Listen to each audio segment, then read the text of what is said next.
Hey there, it's Lara here with your weekly Witchy Wednesday astrology video for August 22nd to 28th, 2018. So let's all collectively take a deep breath, right? We need it. I know I certainly need it. So I've heard from many people that are really happy to see summer starting to come to a close, because you don't really hear people say that too often, especially around here, because winter is so long for us. But this summer has been so intense and so chaotic for so many people. I did say to you back in the spring and in June that it was shaping up to be an intense summer and an interesting summer, and that it has been, collectively and individually, right? And so I think all of us are craving a little routine and a shift in energy, which is, as I addressed in last week's video, gradually starting to happen. Mercury went direct. However, it's still in its shadow period, and so you still may be feeling the lingering effects of that. I know I am.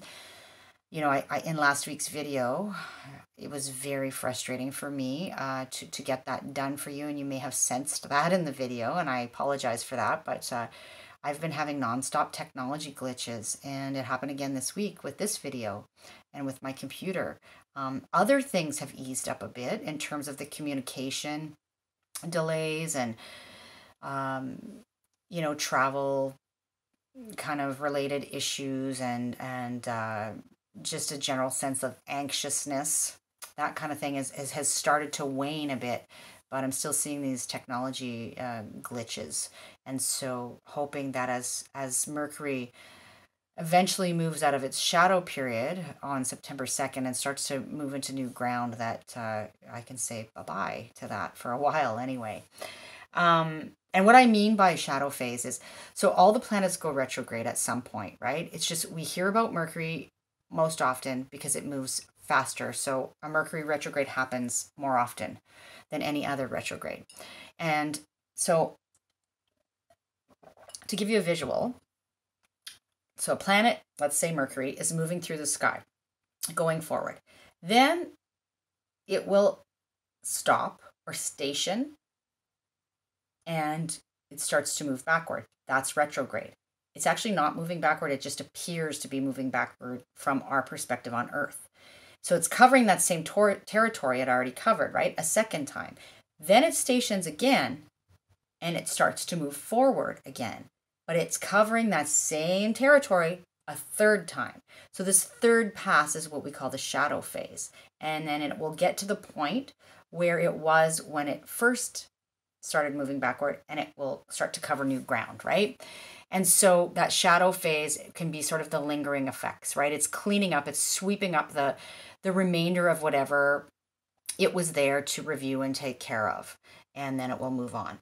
And so Mercury was the first of the 7 planets that have been retrograde to move direct, and that's going to be followed by Mars on Monday, is going to move direct, and I'm going to speak to that in a little more detail in a minute.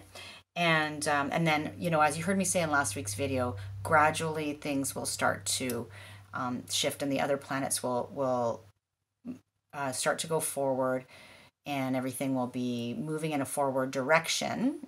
Well, of the planets that have been retrograde, they will be moving in a forward direction as of January, all of them.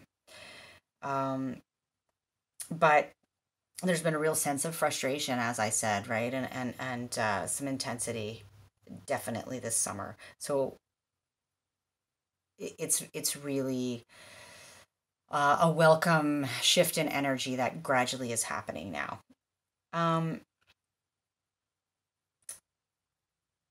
The moon is currently in Capricorn, and then it's going to move into Aquarius on Thursday and Pisces on Saturday, where Sunday there will be a full moon on Sunday.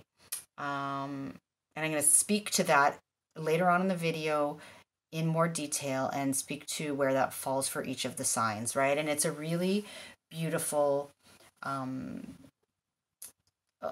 powerful full moon. And I'm going to talk, you hear me say that a lot, because full moons are powerful, but they're all unique in their own way. And some,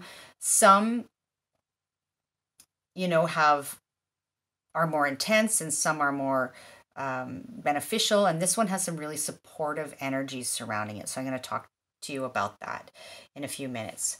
But then after the moon moves through Pisces, it will move into Aries on Tuesday. And the sun is moving into Virgo. I don't think I said this. See, this is my third take of this video. And so again, this happened this week, right? I lose track of what I said in what video, but so the sun is moving into Virgo late tonight into tomorrow, where we're going to feel that practical energy enter, right? And that sun will be opposite the moon in Pisces. That's a full moon when the sun and the moon are opposite each other, right? I'm going to talk a little bit more about that specific polarity when I get to the details of the full moon. But before I do that, I want to just speak a little bit to Mars moving direct, right? That I mentioned to you. Again, I've addressed this in a little more detail, Mars retrograde, in past videos and last week. I think in last week's video that I spoke to each of the signs and where no, it wasn't. It was Mercury, the Mercury going direct that I spoke to last week, each of the signs, I seem to recall. So if you want to know more about that specifically, you can go back and listen to that. And, if you want to have more frequent, if you want to get more frequent posts, then you can follow me on Facebook and Instagram as well, because I do more than once a week over there. Like I'm on there pretty daily kind of thing with more information, astrology, and I share some more personal stuff and how it connects to my personal life and just in general and some other things there. So if you're interested, then you can check out the links to those two social media platforms below. And also there'll be a link to the services page of my site where you can check out the readings that I offer. I do astrology readings and tarot readings and combination readings as well. And I would love to read for you. So if you want to check that out and you have any questions for me, then please do reach out. I would be happy to answer you. Okay, so back into it here. So I was saying that Mars is going direct on Monday, August 27th. And that's just the day after that full moon in Pisces, right? So look to the area of your chart where Aquarius and Capricorn are, because that's where Mars has been traveling through. So Mars started to move retrograde on June 26th, and it was in Aquarius at that time. And so it was in the early sort of degrees. I think it was 9 degrees Aquarius that it started to move retrograde. And then it retrograded eventually back into Capricorn on August 12th.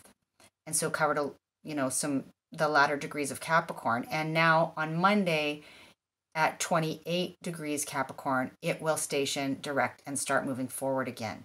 And so whatever house Capricorn and Aquarius falls in for you, specifically between those degrees, but in general, so between like 9 degrees Aquarius and like 28 Capricorn, that's the house that this Mars, or the houses that this Mars retrograde energy has really been impacting you, right? And giving you this feeling of lag and frustration, and I think I used the term internal combustion kind of thing, and there may have been some aggression in that area, and this is pent up energy, right? Looking for an outlet, and like I said, frustration in general. So that, thankfully, as Mars turns direct, will start to ease. And again, these things don't happen overnight. It's a gradual shift in energy. So, you will feel gradually less frustration, less being like you're being sort of dragged down by a heavy boulder kind of thing, less spinning your wheels in general. That's how it's felt for me very much. I've mentioned, I think I mentioned in the last video, very much like busyness, busyness, but nothing really productive or concrete happening. And, you know, we're going to get some support with that. Not only with Mars direct, but with this full moon that's going to be happening in Pisces as well. And so let's get to that, right? The full moon is happening on Sunday, August 26th at 3 degrees of Pisces. And again, I'll go through each of the signs at the end and speak to where this is happening for you. But overall, a full moon, every full moon is about a culmination or an illumination in some way, right? Of some cycle or story that's been playing out. And it's also, it can be about closure. And this full moon in particular is really has that flavor because it's happening in Pisces, which is the last sign of the zodiac, right? It's the last step in the cycle. The last phase of the cycle. Pisces has gone through all of the phases, picked up all that wisdom over time, and is now at the close of the cycle. And so there can be this real sense of closure and culmination. And really, like, the way I see it is like the story that's been playing out. We're at the last chapter, and that we're ready to close the book on that, right? And to start writing a new chapter. And this is, you know, there's been a lot of karmic stuff that's played out over the course of the summer and previous even, and a lot of that is coming to this point of, you know, it's time to close the chapter on that too, right? So we can resist that or we can go with it. And there are a lot of we have a lot of support to start, you know, to close the chapter and start writing a new one. And I'll explain to you why that is in a minute. But I just want to say that if you look, to give you an example on a collective level, when we're talking about a story that's been playing out and now it's coming to this culmination or there's an illumination, right? If you look at what's recently, the news that's broken in the US in terms of the alleged interference of Russia in the 2016 election, you know, and Trump's knowledge of that, et cetera, et cetera. I won't go into the details here. But you can see, right? That's one example of a story that has been gradually playing out over time, and it seems to have reached some kind of point of illumination and culmination, and perhaps this is going to kind of be the last chapter, shall we say. And so for each of us individually, we are also having this experience in at least one area of our lives, right? Specifically wherever Pisces falls for us in our chart, because that's where the full moon is happening. So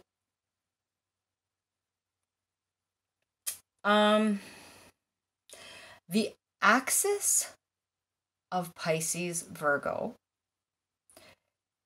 is what I refer to as the axis or the polarity, right? They're opposite each other in the sky, those two signs. You've heard me say before, all of the signs have an opposite, and that opposite is sort of the medicine. We seek the balance between those two energies, and they're like opposite sides of the same coin. And that's the case with Pisces Virgo here. And so I call this the axis of practical magic. Virgo being the practical earth sign, Pisces being the magical or mystical water sign. And, you know, it's no sort of coincidence that I use that tagline on my website, because I am a Pisces sun and a Virgo rising. This is the energy I live on the day-to-day sort of thing. And so I very much resonate with this notion of practical magic. And this is what this full moon is really all about, right? It has a mystical, magical, spiritual healing element to it that is being grounded in reality, in some way, in the material and the earthly in some way, right? Pisces, Virgo. And so, you know, wherever this polarity is in your chart, whatever houses this falls in for you, so the full moon, you'll have Pisces in a house, and that's where the full moon is happening. And then Virgo, where the sun will be at that time, is in a specific house in your chart.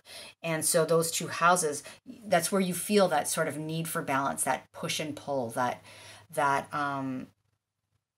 need for or that recalibration and the integration of those two areas of life, right? And so just in general, we're talking about the sun and the moon being the archetypes of the masculine and the feminine. The sun is the ego, the moon is the emotion. You know, it's the external and the internal. It's the active and the passive, or the projective and the receptive kind of thing, energies, right? And seeking to bring those energies into harmony. And we feel that potential tension, right, with an opposition, which is a full moon. And so I said to you that this full moon has a lot of supportive energy. And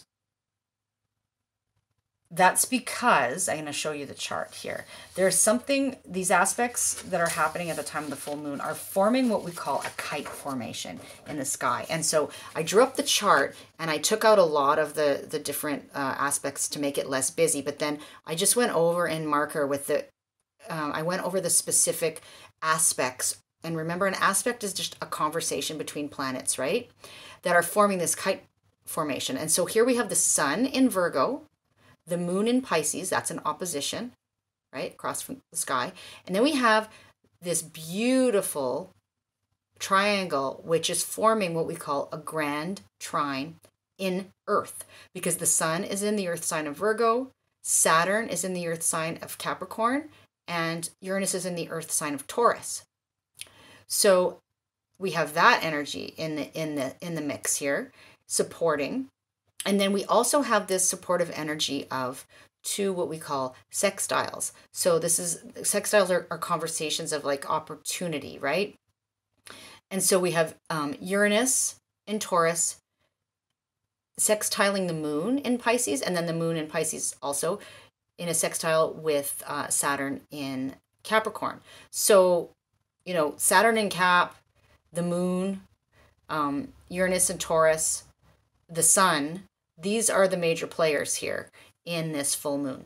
And a kite, just think of the qualities of kite, right? A kite, it's like flying. So it's really allowing us, it's supporting us to get something off the ground and but it's still tethered, right? It's still tethered. If you think of a kite string to the earth, right? It's being held to the earth. It's not just flying away kind of thing. And so, you know, that's kind of a weird analogy, but that's how that's what just came to mind, how to describe it to you. And so we have this tension between the sun and the moon, and that's a good thing because tension makes us realize that something needs to shift and change and be acted on. Whereas when we just have these easy flowing aspects like the trine and the sextiles, we can lose the opportunity or miss the boat kind of thing, miss the opportunity to harness that energy because it's just so easy that we don't see the need to do anything about it, right? And so with this beautiful grand earth trine, we have there's this natural ability here to really make something concrete happen. And also it's also a grand trine is about creative potential, and it has an element of luck to it too. And when we're, specifically with regards to that element, so the earth element, but also the planets that are involved, kind of thing, or the energies that are involved in that grand earth trine. And so again, we have these really, we are getting support from the universe to integrate that sun moon polarity, wherever that falls for us. Hope that makes sense to you. Hope I'm translating that in a way that that resonates. So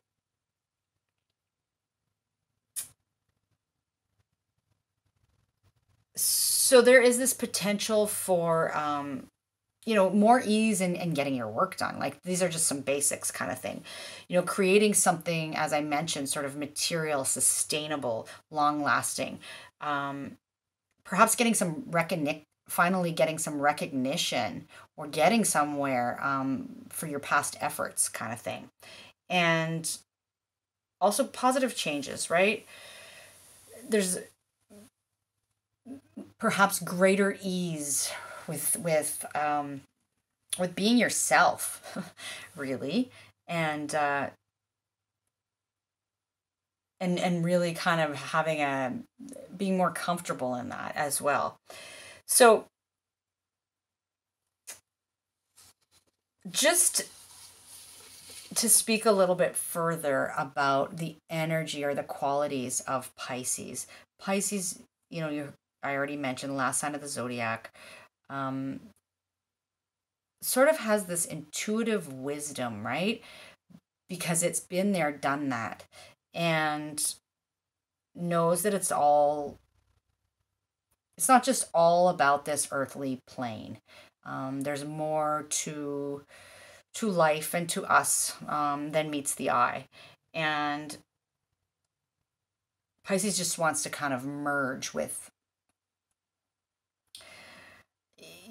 everything, really. Pisces is a water sign, right? Water sort of creeps into everything, but it also absorbs everything. And so Pisces runs the risk of absorbing so much externally that it just can't cope, right? Feeler of all the feels. And so there can be a tendency or need to escape that quote unquote reality.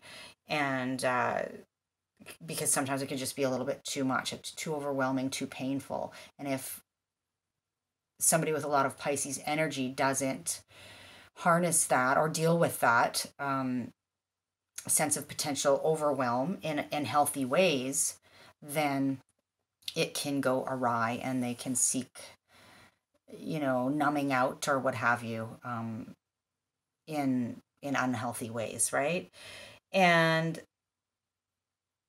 But at its best, Pisces is the sign of the mystic. The symbol for Pisces is two fish swimming in opposite directions. And the fish in ancient times was a symbol for the mystic, for mystical, for magic. And it was sort of taken over by the Romans and used as a Christian symbol at one point in time. But prior to that, it symbolized, the mystical realm. And so Pisces has the capacity to see all sides, two fish swimming in the opposite direction. And so it can be very torn between two worlds. And learning how to integrate that and allowing for that sort of paradox, being comfortable with that, is really necessary for Pisces to, be healthy and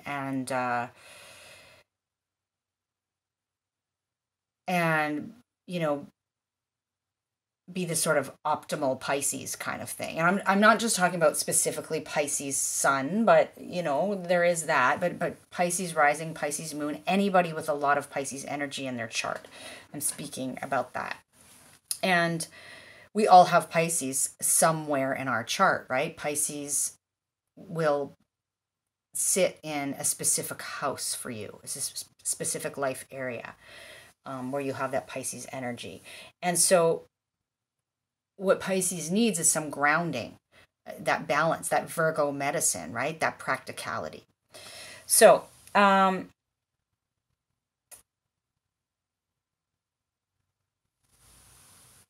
with that in mind, I'm going to speak to where this is happening for each of the signs.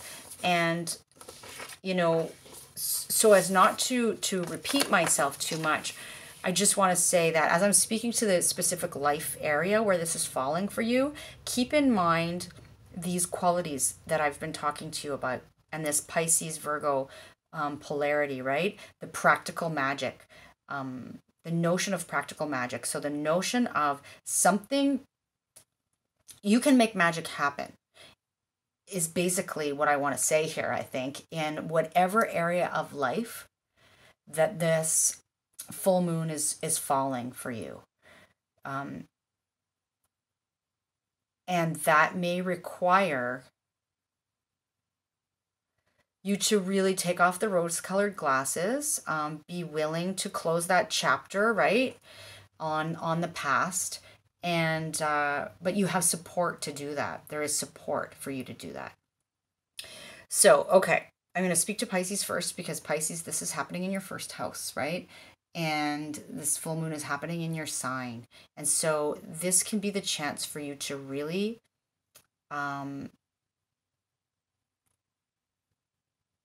do something concrete with your mad skills, in terms of your intuition, of your mystical self, right? Your connection to your higher self, to the whole, your spirituality. This can be the chance to kind of put that out there in some concrete way. The first house is it's our self and how we project out into the world. It's how the world sees us. It's our intuitive drive and our instincts and our desires. And, you know, it's about how we get our needs met. Like if you think of the chart as the life cycle, then the first house is, birth. And so for Pisces, it can be like the birthing of you, really, and taking all that Pisces mysticism and grounding it in reality in some way, shape, or form. And you have the support to do that.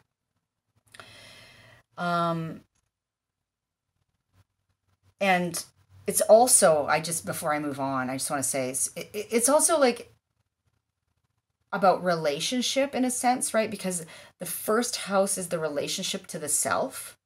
And then the polarity point where Virgo, the sun in Virgo sits, for you Pisces, is the seventh house, right? And that's the house of one-to-one relationships. And so there can be this need for this balancing act between relating to the self and relating to others. And so, that may have felt off for a while now. And so you have the chance and the opportunity to really bring some closure there, and have some lovely things transpire sort of in that area of life. Okay, moving on to Aquarius. This is happening in your second house of your resources and your values and your self-worth. So how you use what you have to sustain yourself, and how much do you value that? How much do you value what you have? How much do you value yourself? Very practically, it can be about your money. And do you need to heal your relationship to that in some way, shape, or form? This Pisces full moon can be a real opportunity to do that, to take those matters that you've been, you might have had like dreams and visions for this, in a sort of very dreamy Piscean way, but are you doing anything practical about it? Now's the chance. Maybe it's time to close the book on how you've dealt in this area of life in the past, and to start writing a new chapter there. Okay, a Capricorn, this is happening in your 3rd house. So this is speaking to how you communicate and get your message out to the world, and about your interactions with siblings and cousins and neighbors and that kind of thing. And even about, the short day-to-day kind of travel or short trips, that kind of thing. And so, you may have the chance here to look at, what would the ideal be in this situation? Pisces is an idealist, really. And maybe things haven't felt all that ideal in that regard for you. And now's the chance to repair that, right? And to change that, and to start writing a new chapter there. And really doing something practical and Virgoan sort of, and earthy, right? About that. So that's where that's happening for you. And then Sag, it's happening in your 4th house. And your 4th house is about your home. It can be like the place of living, like actual property, real estate, that kind of thing. But also your sense of home and your family, and your it's about the mother archetype too, and your ancestry, your roots. So for Sag, maybe there has been something off in this area for you, and there's been maybe a sense of disconnection even, or things have been less than ideal, and you maybe have dreamt about a better scenario, and you've got this supportive full moon happening there that can help you shift that and start to see, not only see how things could be different, but to actually, practically have things be different for you moving forward in that area. I just want to say, this is very general. I'm talking about the general area and the general energies. And so I can't give you all the possible scenarios, but hopefully I'm giving you enough information that you can sort of relate to how this is happening for you and where it's happening for you in your own life, right? So Scorpio, this is happening in the 5th house, which is the house of play, really. It's about children, your children that you work with, are associated with, and your creative self-expression. And so, you have a chance here to make perhaps dreams a reality in this area. Maybe a creative project that you've been dreaming about, you finally get the chance to do something concrete, or there's been some issues with children, maybe, maybe it hasn't been, you haven't been connecting, or there's been a sense of frustration or imbalance happening there, potentially. And this is a chance to kind of imagine what the ideal scenario could be, and take steps to make that happen, and sustainable sort of thing. And again, those are just some examples of how this could play out for you, right? But keeping in mind that notion of practical magic.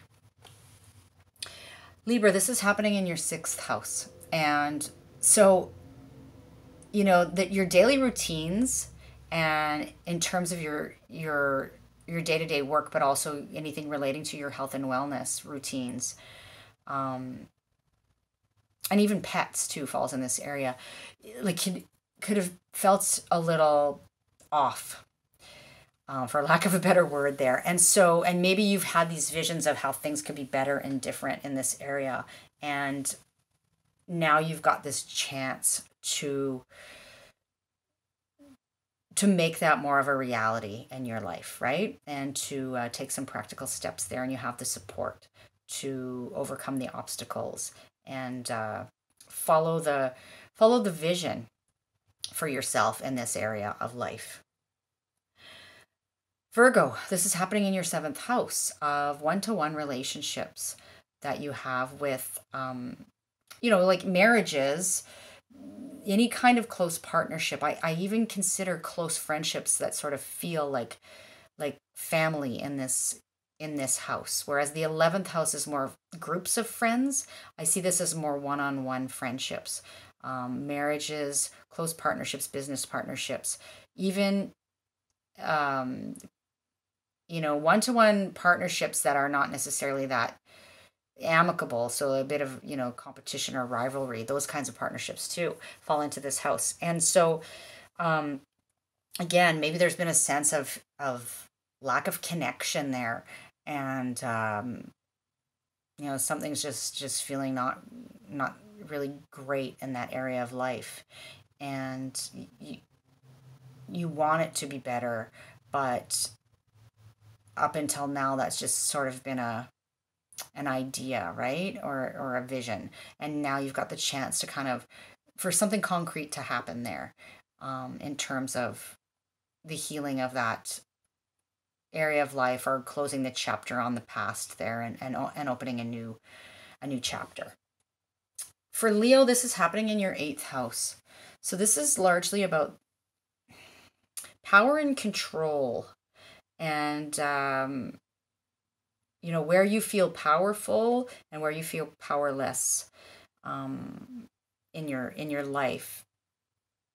It's about those deep, intimate situations, right? And the resources that we share with others, and about what's buried in our deep psyche.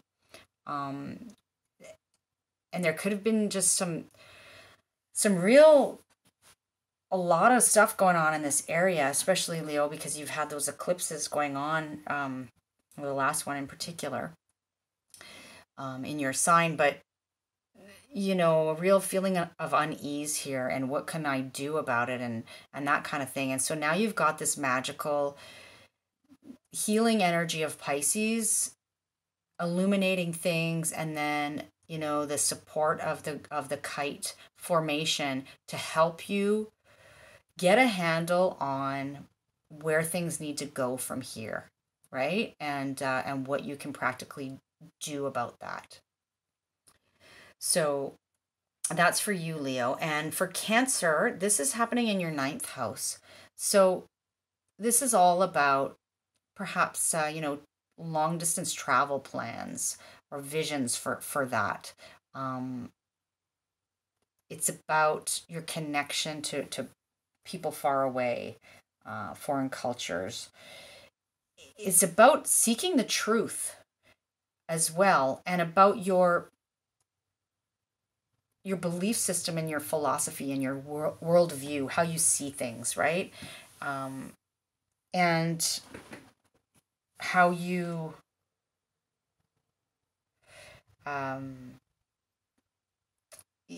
this, like, the teacher falls into this house as well. So it's that learning teacher-student relationship almost kind of thing. And so Cancer, this is where this is happening for you. And so there may have just been, again, a sense of uneasiness here, frustration, or just something that's old news that really needs to go in this department. And so now this Pisces full moon is illuminating that for you, and it is allowing you the opportunity to take some practical steps to move forward there. And again, to use that analogy, to close the chapter, and to have some closure there. right? And to move forward. And have a sense of, this is what's true for me, perhaps, even if there's been some uncertainty there. So Gemini, this is happening in your 10th house. And you have the chance, Gemini, to really, make some practical magic happen in this area of life that has to do with your career and your highest aspirations and ambitions and your public life in general, right? And so, if you've had this sense of, oh, I wish this could happen, or I'd like to make this happen for my career, or this is, what I aspire to, but nothing concrete has happened there. There's a chance happening here to say, okay, out with the old, and this is not going to be just a pie in the sky vision anymore. I'm going to start to take steps to do something concrete about it, and you have the support for that to happen. And luck can be on your side in this department. So that's good news for you. Taurus, this is happening in your 11th house of groups of friendships, right? Groups, associations, organizations, clubs, that kind of thing, even online groups. Also about your vision for the future, Taurus. And so there may have just been some real confusion in this area of life, or, kind of lack of vision there, or maybe a vision, but nothing happening concrete, some frustration around the practicality of it, or that kind of thing. And so now this full moon comes and shines a light there and says, okay, we are going to close the chapter on the old story and write a new one in that area of life. Aries, last but not least in this case, this is happening in your 12th house. This can be an opportunity for some real spiritual healing for you, Aries, and some connecting to your dreams, and like literally your dreams. You may be getting sort of messages in your dreams about how you can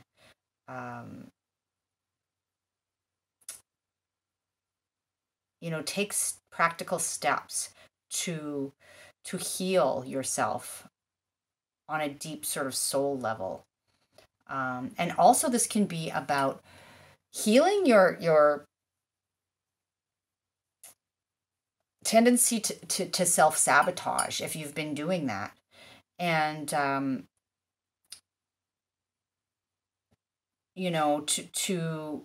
because the 12th house can be where we sabotage ourselves, right? And so this Pisces, this healing Pisces energy is coming in there to say that it's time to embrace your inner mystic, and to harness that energy, to trust your intuition and allow it to bring the internal to the external, right? To take practical steps to birth something that is very healing for you and potentially for others as well. And really just, to have more of a connection to something greater than yourself as well.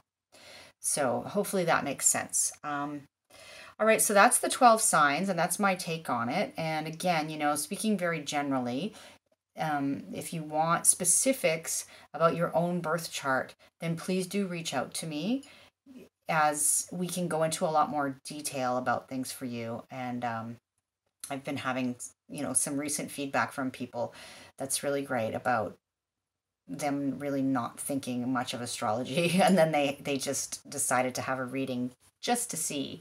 And they were quite surprised at what they got out of it, right? So please connect if that's something that you're interested in. And I wish you a beautiful full moon. And I will talk to you next week. Take care. Bye-bye.